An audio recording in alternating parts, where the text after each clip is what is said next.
ਜੀ ਤਾਂ ਆਪਾਂ ਇੰਟਰੋਡਕਸ਼ਨ ਕਰ ਚੁੱਕੇ ਹਾਂ। ਇੰਟਰੋਡਕਸ਼ਨ ਦੇ ਵਿੱਚ ਆਪਾਂ ਉਹਨਾਂ ਦੀ ਜੋ ਵੀ ਟਾਕ ਹੋਈ ਸੀ ਆਪਸ ਦੇ ਵਿੱਚ ਉਹਦੇ ਬਾਰੇ ਗੱਲ ਕੀਤੀ ਕਿ ਵਿੱਕੀ ਕੀ ਕਹਿ ਰਿਹਾ, ਐਮਾ ਕੀ ਕਹਿ ਰਹੀ ਹੈ, ਮੈਥਿਊ ਨੇ ਕੀ ਕਿਹਾ and after that Emma and Matthew ਨੇ ਫਿਰ ਅਗੇਨ ਕੀ ਕਿਹਾ। ਤਾਂ ਆਪਾਂ ਇੱਥੇ ਸਟਰਕਚਰ ਕੀ ਫੋਲੋ ਕਰਨਾ ਹੈ, modal plus have plus past participle means के verb the third form. Okay, we use this structure to talk about possible past event. मतलब कि जिन्ने भी structure ने should have been, may have got, could have, मतलब जिन्ने भी modals plus have plus verb the third form use करके ਆਪਾਂ जो भी structure बनावांगे sentence ਦੇ ਵਿੱਚ ਉਹ ਆਪਾਂ किस चीज़ ਲਈ ਬਣਾਵਾਂਗੇ, ਉਹ ਆਪਾਂ ਇਹ ਡਿਸਕ੍ਰਾਈਬ ਕਰਨ ਦੇ ਲਈ ਬਣਾਵਾਂਗੇ ਕਿ ਪਾਸਟ ਟਾਈਮ ਦੇ ਵਿੱਚ ਕਿਹੜੇ ਇਵੈਂਟਸ ਪੋਸੀਬਲ ਸੀਗੇ, ਹੋ ਸਕਦੇ ਸੀ।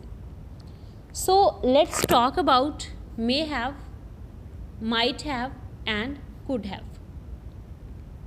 ਕਿ may have, might have and could have ਦਾ ਆਪਾਂ ਯੂਜ਼ ਕਦੋਂ ਕਰਦੇ ਹਾਂ? We use these forms to say that possible something happened in the past। ਕਿ ਪਾਸਟ ਦੇ ਵਿੱਚ ਕੋਈ ਚੀਜ਼ ਹੋ ਸਕਦੀ ਸੀ, ਪੋਸੀਬਲ ਸੀਗੀ, ਤਾਂ ਕੀ ਹੋ ਸਕਦਾ ਸੀ, ਤਾਂ ਇਹ ਦੱਸਣ ਦੇ ਲਈ ਆਪਾਂ may have ਯੂਜ਼ ਕਰਾਂਗੇ, might have ਯੂਜ਼ ਕਰਾਂਗੇ ਐਂਡ could have ਯੂਜ਼ ਕਰਾਂਗੇ। ਤਾਂ ਤਿੰਨਾਂ ਦੇ ਵਿੱਚ ਕੀ ਡਿਫਰੈਂਸ ਹੋਏਗਾ? he may have got lost, perhaps he has got lost। as I told you in the previous exercises, we use may when the possibility is 50% above in the positive way। might ਆਪਾਂ use ਕਰਦੇ ਹੁੰਦੇ ਹਾਂ ਕਿ less than 50 means ਥੋੜਾ negative way ਦੇ ਵਿੱਚ ਚਲਾ ਜਾਂਦਾ। he may have got lost, ਉਹ ਕਹਿੰਦੇ ਸ਼ਾਇਦ ਉਹ, ਆਪਾਂ ਉੱਪਰ ਹੀ ਗੱਲ ਕਰ ਰਹੇ ਹਾਂ, he may have got lost ਕਿ ਸ਼ਾਇਦ ਉਹ ਕੀ ਹੋ ਗਿਆ, ਗਵਾਚ ਗਿਆ ਹੋਏਗਾ। you might have left your keys at work, perhaps you left them at work। ਉਹ ਕਹਿੰਦੇ ਸ਼ਾਇਦ, ਮਤਲਬ ਉਹ ਕਹਿੰਦੇ ਕਿ ਸ਼ਾਇਦ ਤੁਸੀਂ ਆਪਣੀਆਂ ਕੀਜ਼ ਵਰਕ 'ਤੇ ਉੱਥੇ ਕੰਮ 'ਤੇ ਛੱਡ ਕੇ ਆਏ ਹੋਣਗੇ, ਆਫਿਸ 'ਚ ਭੁੱਲ ਆਏ ਹੋਣਗੇ, ਉੱਥੇ ਰਹਿ ਗਈਆਂ ਹੋਣਗੀਆਂ। ਤਾਂ ਮੇ ਐਂਡ ਮਾਈਟ ਦੇ ਵਿੱਚ ਇਹੀ ਡਿਫਰੈਂਸ ਹੁੰਦਾ, ਠੀਕ ਹੈ, ਕਿ ਜਿਹੜਾ ਮਾਈਟ ਹੁੰਦਾ ਉਹ ਥੋੜ੍ਹਾ ਜਿਹਾ ਲੈਸ ਹੁੰਦਾ, ਬਟ ਜਿਹੜਾ ਮੇ ਹੁੰਦਾ ਉਹਦੇ ਵਿੱਚ ਪੋਸੀਬਿਲਿਟੀ ਕੀ ਹੁੰਦੀ ਹੈ, ਜ਼ਿਆਦਾ ਹੁੰਦੀ ਹੈ।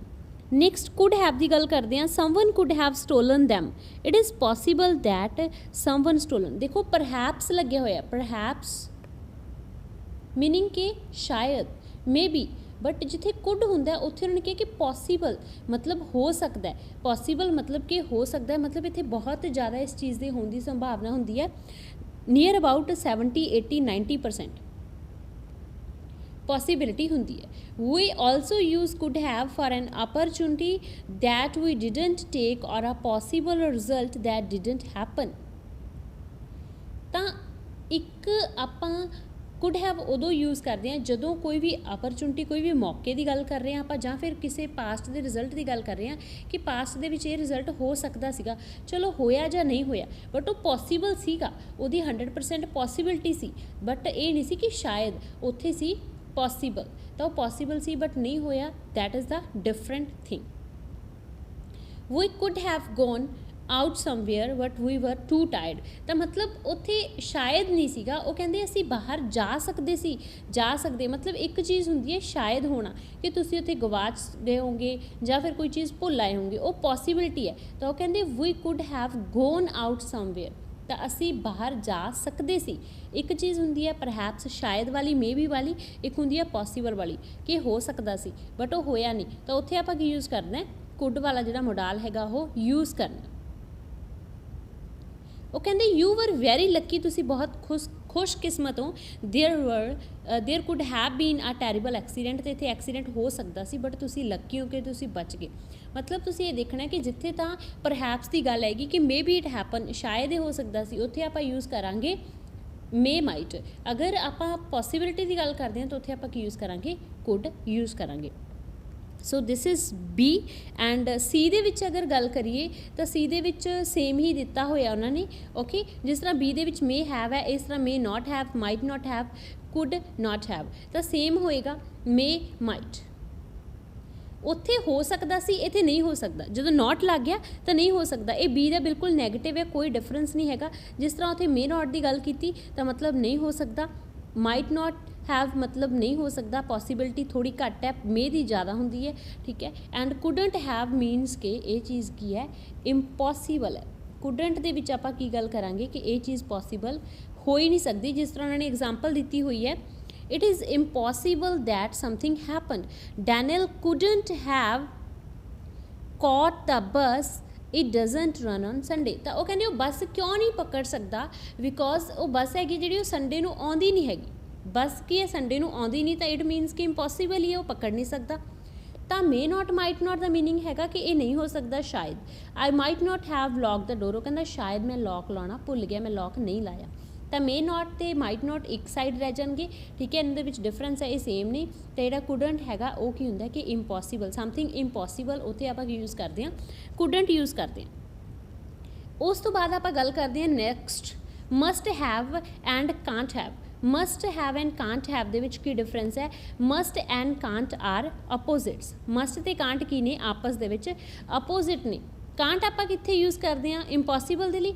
ਕੁਡੰਟ ਆਪਾਂ ਯੂਜ਼ ਕਰਦੇ ਸੀ ਕਿ ਜਦੋਂ ਪਾਸਟ ਦੀ ਗੱਲ ਬਾਰੇ ਦੱਸ ਰਹੇ ਹਾਂ, ਓਕੇ, ਉਹ ਪਾਸਟ ਦੇ ਬਾਰੇ ਦੱਸ ਰਹੇ ਸੀ ਆਪਾਂ, ਪਾਸਟ ਦੀ ਸਿਚੁਏਸ਼ਨ ਬਾਰੇ, ਤਾਂ ਉੱਥੇ ਆਪਾਂ ਯੂਜ਼ ਕਰਦੇ ਹਾਂ ਕੁਡੰਟ। ਬਟ ਜਿਹੜਾ ਕਾਂਟ ਹੈਗਾ ਉਹ ਪ੍ਰੈਜ਼ੈਂਟ ਦੇ ਲਈ ਯੂਜ਼ ਕੀਤਾ ਜਾਂਦਾ ਹੈ, ਅਤੇ ਕੁਡ ਹੈਗਾ ਜਿਹੜਾ ਉਹ ਪਾਸਟ ਦੇ ਲਈ ਯੂਜ਼ ਕੀਤਾ ਜਾਂਦਾ ਹੈ। ਤਾਂ ਮਸਟ ਹੈਵ ਮਤਲਬ ਕਿ ਜਿੱਥੇ ਆਪਾਂ ਸ਼ਿਓਰ ਹੈਗੇ ਆ 100% ਕਿ ਇਹ ਚੀਜ਼ ਹੋਏਗੀ। My watch says it's only 10 past 2, it must have stopped. ਤਾਂ ਉਹ ਕਹਿੰਦਾ ਮੇਰੀ ਜਿਹੜੀ ਵਾਚ ਹੈਗੀ ਆ ਉਹ 'ਤੇ ਟਾਈਮ ਦਿਖਾ ਰਿਹਾ ਹੈ ਕਿ 10 past 2। ਤਾਂ 10 ਹੋਏ ਨੇ, ਉਹ ਕਹਿੰਦਾ 10:10 ਹੋਏ ਨੇ ਮੇਰੀ ਵਾਚ ਦੇ ਉੱਪਰ। ਇਟ ਮਸਟ ਹੈਵ ਸਟੋਪਡ, ਉਹ ਕਹਿੰਦਾ ਮੈਂ ਸ਼ਿਓਰ ਹਾਂ। ਮਸਟ ਮਤਲਬ ਆਪਾਂ ਕਹਿੰਦੇ ਮਸਟ ਆਪਾਂ ਕਿੱਥੇ ਯੂਜ਼ ਕਰਦੇ ਹਾਂ ਵੀ ਜਿੱਥੇ ਆਪਾਂ ਗੱਲ ਕਰੀਏ ਕਿ ਜ਼ਰੂਰੀ ਹੈ, ਤਾਂ ਉਹ ਕਹਿੰਦਾ ਵੀ ਸ਼ਿਓਰ ਹੈ, ਮੈਂ 100% ਸ਼ਿਓਰ ਹੈ ਕਿ ਜਿਹੜੀ ਮੇਰੀ ਵਾਚ ਹੈਗੀ ਉਹ ਸਟੋਪਡ ਹੋ ਗਈ ਹੋਏਗੀ। ਤਾਂ ਜਿੱਥੇ ਆਪਾਂ ਨੂੰ ਇਹ ਪਤਾ ਲੱਗੇ ਕਿ ਇਹ ਚੀਜ਼ ਸਰਟਨਲੀ ਟਰੂ ਹੈ 100%, ਉੱਥੇ ਆਪਾਂ ਯੂਜ਼ ਕਰਨਾ ਮਸਟ ਹੈਵ 100% ਟਰੂ। ਅਤੇ ਕਾਂਟ ਆਪਾਂ ਕਿੱਥੇ ਯੂਜ਼ ਕਰਦੇ ਹਾਂ? Impossible. Okay, so is the difference between must have and can't have. Last one we have should have and ought to have. Should have and ought to have ਦੇ ਵਿੱਚ ਕੀ difference ਹੈ? should have and ought to have, ਜਿਸ ਤਰ੍ਹਾਂ should ਦੀ ਆਪਾਂ ਗੱਲ ਕਰਦੇ ਹਾਂ ਕਿ ਕਰਨਾ ਚਾਹੀਦਾ ਹੈ, ਠੀਕ ਹੈ, ought to ਦਾ ਵੀ ਮੀਨਿੰਗ ਸੇਮ ਹੁੰਦਾ ਹੈ, ਕਰਨਾ ਚਾਹੀਦਾ ਹੈ। ਬਟ ਸ਼ੁੱਡ ਹੈਵ, ਸ਼ੁੱਡ ਦੇ ਨਾਲ ਹੈਵ ਐਂਡ ਆਊਟ ਟੂ ਦੇ ਨਾਲ ਹੈਵ ਆਪਾਂ ਕਦੋਂ ਲਗਾਉਣੇ ਆ? ਜਦੋਂ ਆਪਾਂ ਪਾਸਟ ਦੀ ਗੱਲ ਕਰਦੇ ਹਾਂ। When someone didn't do the right thing, past ਦੇ ਵਿੱਚ ਉਹਨੇ ਉਹ ਚੀਜ਼ ਕੀਤੀ ਨਹੀਂ, ਆਪਾਂ ਕਹਿ ਰਹੇ ਹਾਂ ਕਿ ਉਹਨੂੰ ਇਹ ਕਰਨਾ ਚਾਹੀਦਾ ਸੀ। ਵੀ ਡਿਡੰਟ ਪਲੇ ਵੈਰੀ ਵੈਲ, ਉਹ ਕਹਿੰਦੇ ਅਸੀਂ ਬਹੁਤ ਵਧੀਆ ਨਹੀਂ ਖੇਲੇ, ਠੀਕ ਹੈ, ਗਰਾਊਂਡ ਦੇ ਵਿੱਚ, ਗੇਮ ਦੇ ਵਿੱਚ, ਬਟ ਸਾਨੂੰ ਖੇਡਣਾ ਚਾਹੀਦਾ ਸੀ। ਵੀ ਸ਼ੁੱਡ ਹੈਵ ਪਲੇਡ, ਉਹੀ ਸੇਮ ਸ਼ੁੱਡ ਹੈਵ ਪਲੇਡ ਜਿਸ ਤਰ੍ਹਾਂ ਆਪਾਂ ਉੱਪਰ ਕੀਤਾ ਸੀ ਸ਼ੁੱਡ ਹੈਵ ਬੀਨ। ਤਾਂ ਉੱਥੇ ਬੀਨ, ਆ ਦੇਖੋ ਸ਼ੁੱਡ ਹੈਵ ਬੀਨ ਕਿਉਂ ਯੂਜ਼ ਕੀਤਾ ਸੀ ਇੱਥੇ? ਬੀਨ ਦਾ ਮਤਲਬ ਕੀ ਹੈ ਕਿ ਬੀਨ ਆਪਣੇ ਆਪ ਦੇ ਵਿੱਚ ਵਰਬ ਦੀ ਕੀ ਹੈ? ਥਰਡ ਫਾਰਮ ਹੈਗੀ। ਹੇਅਰ ਤਾਂ ਵਰਬ ਦੀ ਥਰਡ ਫਾਰਮ ਨਹੀਂ ਹੈ, ਤਾਂ ਆਪਣਾ ਸਟਰਕਚਰ ਕੀ ਹੈ? Modal plus have plus verb ਦੀ ਥਰਡ ਫਾਰਮ। ਤਾਂ ਇੱਥੇ ਵਰਬ ਦੀ ਥਰਡ ਫਾਰਮ ਕੀ ਹੈ? Been, be, was and been. Okay, so ought to and should have and ought to have ਦੇ ਵਿੱਚ ਆਪਾਂ ਸੇਮ ਯੂਜ਼ ਕਰਾਂਗੇ। Ought to plus have plus verb ਦੀ third form, should plus have plus verb ਦੀ third farm. ਕਿੱਥੇ ਜਿੱਥੇ ਆਪਾਂ past ਦੇ ਵਿੱਚ ਕੋਈ ਚੀਜ਼ ਕਰਨੀ ਆਪਣੇ ਲਈ ਜ਼ਰੂਰੀ ਸੀ, ਆਪਾਂ ਨੂੰ ਕਰਨੀ ਚਾਹੀਦੀ ਸੀ, ਬਟ ਆਪਾਂ ਉਹ ਕੀਤੀ ਨਹੀਂ, ਉੱਥੇ ਆਪਾਂ ਯੂਜ਼ ਕਰਦੇ ਹਾਂ ਸ਼ੁੱਡ ਹੈਵ ਔਰ ought to have. Okay, this is all about exercise number 53। ਤਾਂ ਇੱਧਰ ਆਪਾਂ ਨੂੰ ਉਹਨਾਂ ਨੇ ਅਨਸੋਲਵਰ ਦੇ ਵਿੱਚ ਕੀ ਦਿੱਤਾ ਹੋਇਆ ਹੈ? ਫਸਟ ਐਕਸਰਸਾਈਜ਼ ਦੇ ਵਿੱਚ ਉਹਨਾਂ ਨੇ ਕਿਹਾ ਹੋਇਆ ਕਿ ਮੇ, ਕੁਡ, ਮਸਟ, ਹੈਵ ਬੀਨ ਦੇ ਵਿੱਚੋਂ ਕੀ ਆਏਗਾ ਉਹ ਤੁਸੀਂ ਚੂਜ਼ ਕਰਨਾ।